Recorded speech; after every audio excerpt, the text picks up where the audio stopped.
बिस्मिल्लाहिर्रहमानिर्रहीम। I am Amin. Welcome to the chemistry world. आज हम डिस्कस करने वाले हैं difference between atom and element, difference between element and molecule और difference between molecule and compound. So पिछली वीडियो में मैंने ये बताया था कि इंशाल्लाह इन द वीडियो में मैं आप लोगों को डिफरेंस इन चीज़ों के बारे में, जो बेसिक कंसेप्ट्स हैं इनके बारे में बताऊंगा। तो आज मैं भी इसी गरज से आया हूँ और आप लोगों को ये डिफरेंस बताऊंगा। कोशिश करेंगे अपना, आप लोगों वीडियो को आखिर तक देखते रहिए। अगर आप इस चैनल पर नए हैं तो सबसे पहले चैनल को सब्सक्राइब कीजिए और बेल का आइकन दबाएं ताकि हमारे चैनल की नई नोटिफिकेशन और नई वीडियो आप लोगों तक पहुंच सकें। तो चलो स्टार्ट करते हैं। Difference between atom and element. First point हमारा ये है कि difference between atom and element. तो मैं वीडियो को मुख्तसर करूँगा और इसके साथ साथ आप लोगों को समझाऊँगा। तो एग्ज़ाम्पल के साथ अच्छा हो जाएगा कि अगर हम एग्ज़ाम्पल से शुरू करें तो हमें पता चल जाएगा कि इसके दरमियान डिफरेंस क्या है और इसके ये चीज़ क्या है असल में। तो चलो लिखते हैं। एक हाइड्रोजन से शुरू करते हैं। हमारे पास है एक हाइड्रोजन। अगर हम इसकी तरफ देखें तो ये हमें एटम नज़र आएगा या एलिमेंट नज़र आएगा या मालिक्यूल या कंपाउंड। तो इसमें हम चूज़ करेंगे कि ये हमारे पास जो है एटम है।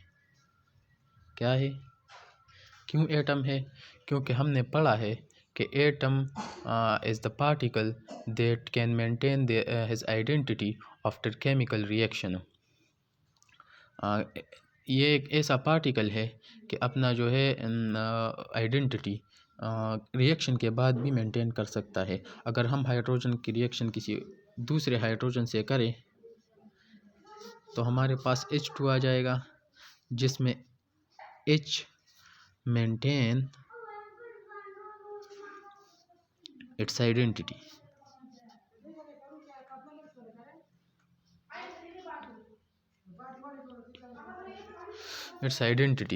ये मेंटेन करता है अपनी आइडेंटिटी को।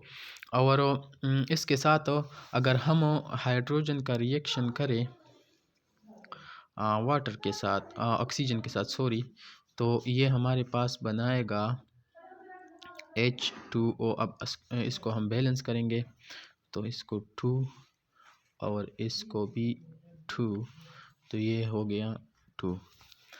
तो मतलब ये हमारे पास वाटर आ गया और ये वाटर जो है ये ऑक्सीजन हाइड्रोजन एटम और ऑक्सीजन एटम्स जो है इन्होंने आपस में रिएक्शन किया तो इसने एक वाटर मालिक्यूल बनाया।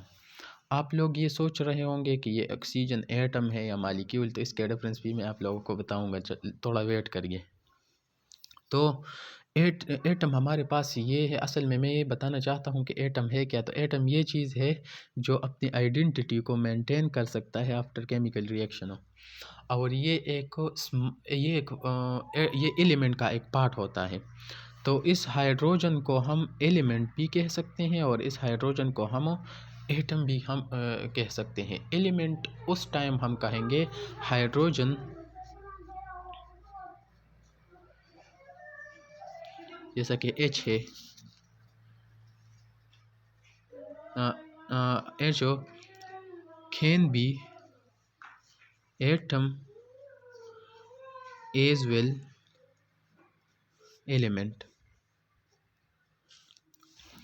एलिमेंट हम उस चीज़ को कहते हैं element, the smallest the simplest form of matter is called element, the simplest, जिसको हम और सिंप्लीफाइड नहीं कर सकते। अगर हम इस हाइड्रोजन को ब्रेक करें किसी केमिकल रिएक्शन के साथ, तो ये फर्दर हम ब्रेक करें तो ये हमारे पास हाइड्रोजन नहीं रहेगा।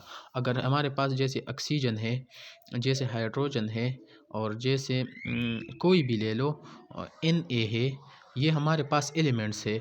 हमारे पास पीरियाडिक टेबल में 116 जो है 116 जो है हमारे पास एलिमेंट है। अगर हम एक एक एलिमेंट को उठा करो केमिकली तरीके से इसको ब्रेक करें फर्दर, तो हमारे पास ये भी नहीं रहेगा, ये भी नहीं रहेगा और ये भी नहीं रहेगा। तो इसलिए हम कह सकते हैं कि the simplest form of matter that can never be breaked or simplified into its further states.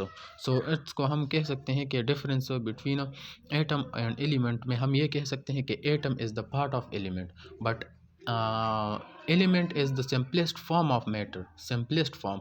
और एटम जो है वो इस एलिमेंट का पार्ट होता है। वो मैं आप लोगों को बताता हूँ कि आप लोग कंफ्यूज होंगे कि जो एलिमेंट है ये सिंपलेस्ट फॉर्म ऑफ मैटर है, तो एटम किस तरह इसका पार्ट हो सकता है। तो ये मैं आप लोगों को बताता हूँ। एक हमारे पास एक टर्म होता है आइसोटोप, आप लोगों ने सुना होगा कि कार्बन जो है 12 होता है हमारे पास, कार्बन 13 होता है, कार्बन 14 होता है, ये हमारे पास आइसोटोप्स है। तो अगर हम इसको देखें तो जनरली हम कह सकते हैं कार्बन एलिमेंट से, क्या है, कार्बन एलिमेंट से। और इसमें ये कार्बन एटम है, ये कार्बन एटम है, ये कार्बन एटम है। तो एटम्स जो है एलिमेंट्स में, एलिमेंट्स हम इसको कह सकते हैं कि इसमें जो है प्रोटॉन की तादाद सेम। हम एलिमेंट्स हम कह सकते हैं सीधी सादी ज़ुबान में कि इसमें जो एटम्स प्रेजेंट है उसमें सिर्फ प्रोटॉन की तादाद एक जैसे होंगे। और इसमें अगर इस आइसोटोप्स को हम देखें तो इसमें जो है कार्बन 13 भी है, कार्बन 14 भी है, इसमें प्रोटॉन की तादाद सेम है, तो इसलिए इसको हम एलिमेंट कह सकते हैं। और एटम हम इसलिए इसको कहेंगे कि अगर हम कार्बन की रिएक्शन करें तो हमें ये पता नहीं चलेगा कि कौन से कार्बन ने, अगर हम एक बॉटल में, अगर हम एक बीकर में कार्बन, किसी चीज़ में कार्बन ले ले और एक तरफ इस कार्बन का रिएक्शन ऑक्सीजन के साथ किसी ऐसे कंटेनर में करें, एक ऐसे कंटेनर ले ले जिसमें कार्बन भी हो, जिसमें ऑक्सीजन हम रख ले, और हमें तो उस कार्बन का ये पता नहीं चलेगा कि ये कार्बन 12 इधर रिएक्ट कर रहा है या कार्बन 13 या कार्बन 14। तो हम कह सकते हैं कि एक कार्बन एलिमेंट जो है रिएक्ट कर रहा है। After reaction carbon element reaction के बाद हमें ये पता नहीं चलेगा कि ये कार्बन 13 है या कार्बन 14 है या कार्बन 12 है। तो इसलिए हम कह सकते हैं कि the simplest form of matter is called element. और एटम जो है वो the part of element is called atom, the part of element is called atom। इसके बाद हम डिस्कस करेंगे difference between element and molecule. शायद आप लोग इसको समझ रहे होंगे। मैं इसलिए आप लोगों को शॉर्ट बताने वाला हूँ क्योंकि इस पे तो बेस बहुत ज़्यादा हो सकती है, लेकिन मैं ये कोशिश करता हूँ कि टाइम भी ज़्यादा वेस्ट ना हो और आप लोग समझ भी पाओ।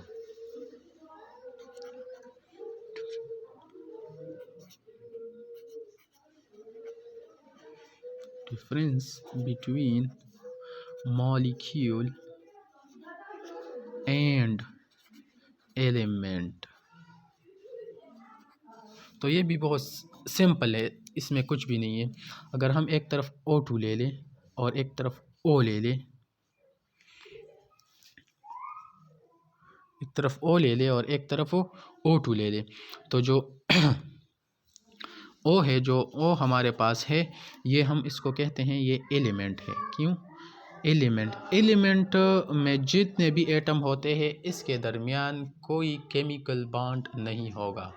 ये हम जस्ट कंसिडर करेंगे कि इसमें जो है इतने एटम्स प्रेजेंट है, लेकिन हमारे पास जो मालिक्यूल होगा, और मालिक्यूल की डिफिनीशन हम ये कह सकते हैं कि this is the part of matter that the combination of two or more than two element or atom, the combination of two or more than two atoms. Simply हम कह सकते हैं कि the part of matter in which the combination of two or more than two atoms occurred and it show their specific identity, अपना एक identity show करता है कि ये जो है ऑक्सीजन और ऑक्सीजन एटम ने रिएक्ट किया और ऑक्सीजन मालिक्यूल बना लिया, जो हमारे पास जो है एटमॉस्फेयर में ऑक्सीजन की शक्ल में जो है हमारे पास गैस मौजूद है। इस तरह हम इसको देखें तो ये एलिमेंट है, क्योंकि इसके दरमियान इसमें जो है ऑक्सीजन के और भी आइसोटोप्स आ सकते हैं, तो इसको हम एलिमेंट कहेंगे। और उसके दरमियान कोई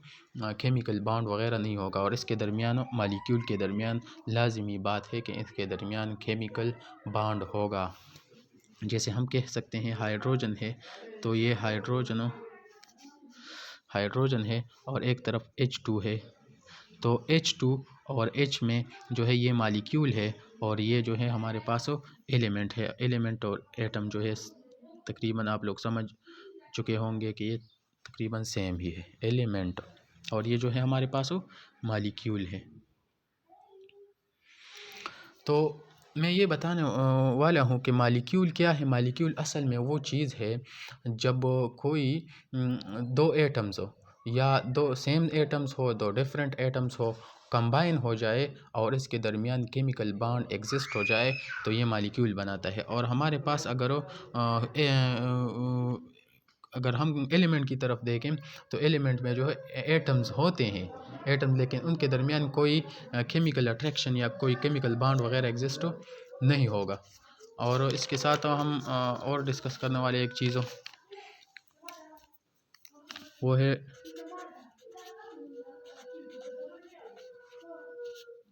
difference between molecule and compound. तो ये भी बहुत सिंपल है, इसके दरमियान भी हम डिफरेंस कर सकते हैं कि मॉलिक्यूल और कंपाउंड के दरमियान क्या डिफरेंस है। तो असल में हमें पता है कि मॉलिक्यूल जो है वो टू डिफरेंट एटम जो है कंबाइन हो जाए और इसके दरमियान केमिकल बॉन्ड एग्जिस्ट हो जाए, तो इसको हम मॉलिक्यूल कहते हैं। और दूसरी ज़ुबान में हम कंपाउंड भी इसी को कहते हैं कि two or more than two different atoms combine with one another and the chemical bond exists between them, so this will make a compound। Compound जैसे कि हम ले लें H2O, this is a molecule as well, it is a compound।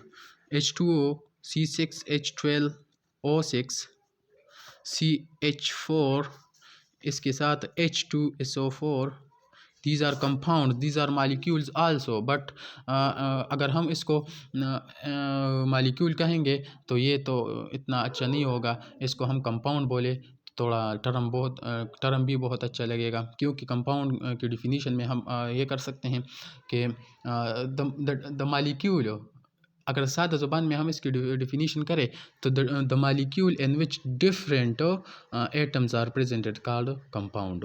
या एक दूसरी ज़ुबान में हम इसको इस तरह कर सकते हैं डिफिनीशन के the combination of two or more than two different atoms is called compound. So compound में जो है डिफरेंट एटम होंगे और मालिक्यूल में सेम भी हो सकते हैं और डिफरेंट भी हो सकते हैं।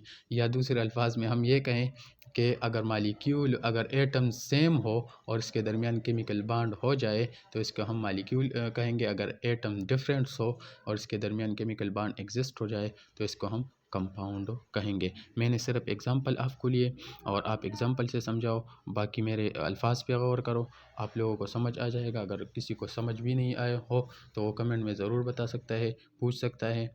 और आखिर में मैं ये आखिरी रिक्वेस्ट ये भी कर सकता हूँ कि मेरी चैनल को सब्सक्राइब करो और बेल के आइकन को दबाइए। Thanks for all.